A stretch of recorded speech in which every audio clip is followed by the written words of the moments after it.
Orsiýetin Gazpromy Türkmenistanyň Türkmen gazy bilen gol çekilen aralaşygyň çägini Türkmen tebii gazyny 2024-nji ýylyň iýuluna çenli import etmäge razy boldy. Bu aralaşyk ekspertleriň sözlerine görä Türkmenistanyň öz taryhyny iň agyr ykdysady kynçylyklaryň birini başdan geçirýän, ikinji tarapdan täze şäher guruluşlaryny başlayan wagtyna baglaşyldy. Gazpromyň web saýtyna 3-nji ýylda çap edilen maglumatda aýdylmagyna görä Orsiýet 1-nji ýylda baglaşylan täze aralaşyk aslynda Türkmenistanyň ýylda 5,5 milliard kub metre çenli gaz import eder. Şol wagtda bu aralaşygyň nähili şertlerde baglaşylan gazyň wakaty barada hiç bir detal açylmaýar. Türkmen we Rus kompaniýalar mundan 15 aprelde gol çekilen we iýunyň aýagyna soňlanan 2,5 aýlyk şertnamasyna hem 1 milliard kub metreden gowrak gaz söwdasyny etdiler.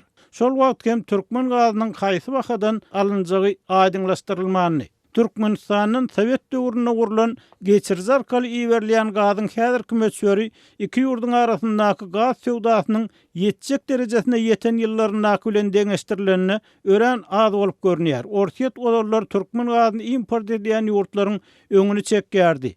Emma 10 ýyl çemek odal bu orny Hataýa eledi. Türkmenistanyň we beýleki Merkez Aziýa ýurtlarynyň import edilýän ardan gaz Orsiýetiň Ýewropaýa diýen gaz eksportyny güýçlendirmegine ýardam etdi. Emma energiýa bahalarynyň global ardanlama we Ýewropa ýurtlaryna gaz talabynyň peselmegi Rus-Türkmen gaz söwdasyna hem öz täsirini ýetirdi. Gazprom 2015-nji ýylda 10 milliard kub metr möçberini alan Türkmen gazyny ýylda 4 milliard kub metre çenli azaldýanyny eglan etdi. 2016-njy ýylyň başyndan bolsa Türkmen gazy bilen Gazprom arasyndaky aralaşmazlyklar üstünde Moskwa Türkmen gazyny satyn almagyny betetdi.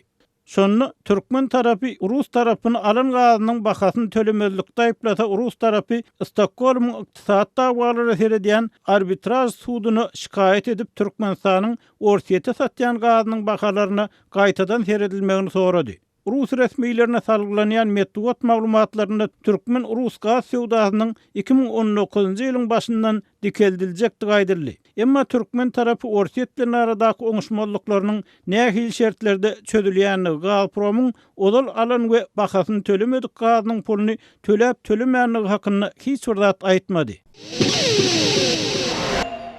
Türkmenistanyň dürli welaýetlerinde benzin we dizel ýanyjynyň gyçylygy dören mahalynda Türkmen hökümeti ynsanperwer kömek hökmünde goňşy Owensany ekologiýa taýdan arasa ýanyç iýerdi. 2-nji iýulda Türkmenistanyň Daşary işler ministrliginiň resmi web saýtyna çap edilen maglumata görä, demir ýol arkaly iýerilen 60 tonnadan ibaret bolan ekologiýa taýdan arasa ýanyç 1-nji iýulda Türkmenistandan Owensanyň Akine stansiýasyna iýerildi. Bu ýanyç Türkmenistanyň prezidenti Gurbanguly Berdimuhammedowyň gatnaşmagynda açılıp işe girdilen Ahal welaýatynyň Owodondepe şäherçesinde tebii gazdan benzin öndüren zawodyň önüminiň 1-nji tapgyryndan iýerildi diýilip maglumatda bellenilýär. Bu ýerde ynsanperwerlik kömek hökmünde iýerilen ýükü Akine şäherçesiniň häkimi Azimi Basir Ahmad, Owensanyň Daşary işler ministrliginiň Akine şäherçesindäki wekili Gulam Resul Aymak, Akine gümrüğiniň ýolbaşçylary Nevit Gaz we demir ýol edaralarynyň wekilleri we beýleki resmi adamlaryň gatnaşmaklarynda gyzgyn we mäherli garşy aldylar diýilip habarda aýdylýar. Akine stansiýasynda ynsanperwerlik kömegini Owan tarapyna tawşyryş dawarasynda Owensanyň resmiýetleri çykyş edip Türkmen prezidentine ynsanperwerlik we dogonluk kömekler üçin çuňur minnetdarlyk bildirdiler. Türkmenistanyň Owensany bu ynsanperwer kömegiň uğradylmagy soňky bir näçe aýyň dowamında ýurduň regionlarynda benzin gyçylygynyň dören mahalyna gawat geldi. Iýun aýynyň başynda Türkmenistanyň Balkan, Daşowdy we Mary welaýetlerinde A95 markaly benzinin tapdyrmaýandygyna Azatlyk radiosynyň ýurt içindäki bir-birinden garaşsyz bir näçe habarçysy habar berdi. Geçen aýyň ahirinde bolsa Aşgabat şäherinden özge hiç bir welaýetde A95 we A92 markaly benzin tapdyrmaýandygyny, adamlaryň gaty kösenýändigini ýene bir habarçy habar berdi. Şonu habarçy ýanyç goýucu stansiýalarda A95 markaly benzin tapdyran ýagdaýynda da onuň diňe hökümet maşinalaryna goýulmagyna ruhsat berilýändigini, hususy ýetçilikdäki uluglary berilmeýändigini hem belledi. Howpsuzlyk ýagdaýlary sebäpli Azatlyk radiosu bilen anonim şertde söhbetdeş bolan ýerli synçylaryň we ýaşaýjylaryň ençemesi goňşy Owensany ynsanperwer kömegiň iýerilmeginiň gowy ädimdigine, ýöne Türkmen hökümetiniň ilki bilen öz ýurt raýatlarynyň ýanyç derurlyklaryny üpçün etmelidigini aýtdy.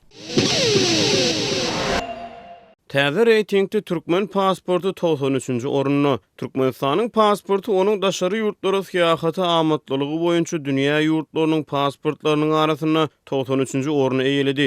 Henley & Partners kompaniýasynyň halkara howa transport birleşmesiniň maglumatlaryna esaslanyp 2019-njy ýylyň 3-nji çäreги üçin taýýarlanan global pasport indeksini Türkmenistanyň pasportu jemi 109 orunyň arasynda 93-nji oruny eýeledi. Bu Türkmenistanyň şeýle hasabatda 2006-njy ýyldan bäri alan en gowşok oruny hasaplanýar. Kompaniýanyň hasabatyna görä Türkmenistanyň pasportu 2008-nji ýylda güýçlenip, dünýä ýurtlarynyň pasportlarynyň arasynda 74-nji orunyna yerleşdirilipdir. Türkmen pasportunyň eýesi 51 ýurda wizasy ýa-da degişli ýurduň çägine girenden soň olaryň serhet geçerlilerini wiza almak arkaly syýahat edip bilýär. Türkmenistanyň raýatynyň wizasy syýahat edip bilýän ýurtlarynyň arasynda Türkiýe, Gruziýa, Malaziýa, Filipinler, Indoneziýa we beýleki käbir ýurtlar bar.